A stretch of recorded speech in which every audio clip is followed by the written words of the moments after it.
عائشہ رضی اللہ عنہا سے روایت ہے، انہوں نے فرمایا کہ ہم سب مدینہ سے صرف حج کے ارادے سے نکلے اور جب مقام شریف پر پہنچے تو مجھے ہیج آ گیا۔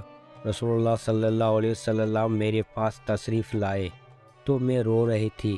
آپ صلی اللہ علیہ وسلم نے فرمایا، تمہارا کیا حال ہے؟ کیا تجھے ہیج آ گیا ہے؟ میں نے عرض کیا، جی ہاں۔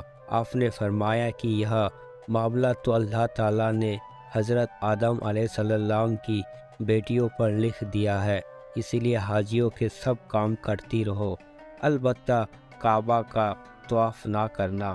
عائشہ رضی اللہ عنہا نے فرمایا، رسول اللہ صلی اللہ علیہ وسلم نے اپنی بیویوں کی طرف سے ایک گائے کی قربانی دی۔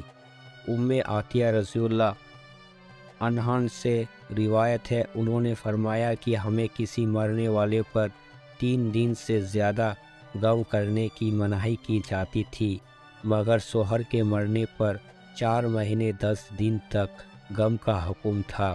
نیز یہ بھی حکم تھا کہ اس دوران نہ ہم سرما لگائے، نہ خوشبو اور نہ ہی کوئی رنگین کپڑا پہنے، مگر جس کپڑے کا دھاگا بناوٹ سے رنگا ہوا ہو۔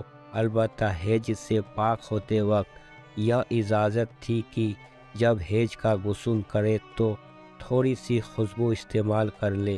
اس کے علاوہ جنازوں کے ساتھ جانے کا بھی منہی کر دی گئی تھی۔ ابو موسیٰ رضی اللہ عنہ سے روایت ہے کہ انہوں نے فرمایا کہ ایک بار سورج گرہن ہوا تو نبی صلی اللہ علیہ وسلم ڈر کر کھڑے ہو گئے۔ آپ گھبرائے کہ کہیں قیامت نہ ہو۔ پھر مسجد میں تشریف لائے اور اتنے لمبے قیام، رکوع اور سجدوں کے ساتھ آپ نے نماز پڑھائی کہ اتنی لمبی نماز پڑھاتے میں نے آپ کو کبھی نہیں دیکھا تھا۔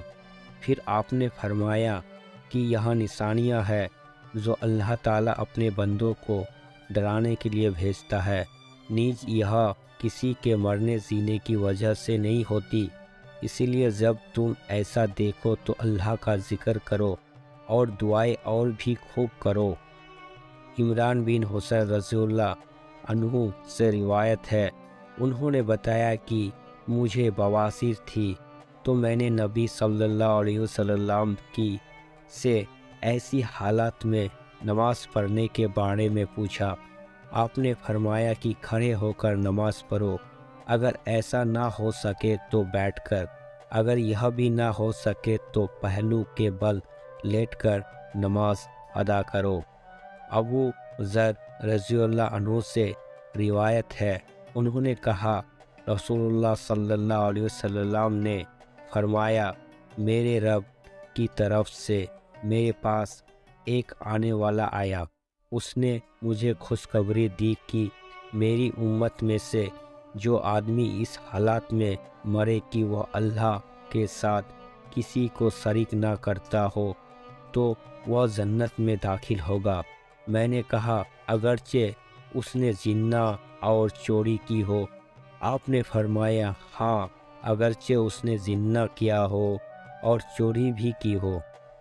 سہل رضی اللہ عنہ سے روایت ہے، وہ نبی صلی اللہ علیہ وسلم سے بیان کرتے ہیں کہ آپ نے فرمایا کہ جنت کا ایک دروازہ ہے جسے ریان کہتے ہیں، قیامت کے دن روزے دار اس سے داخل ہوں گے، ان کے علاوہ دوسرا کوئی اس میں سے داخل نہ ہوگا۔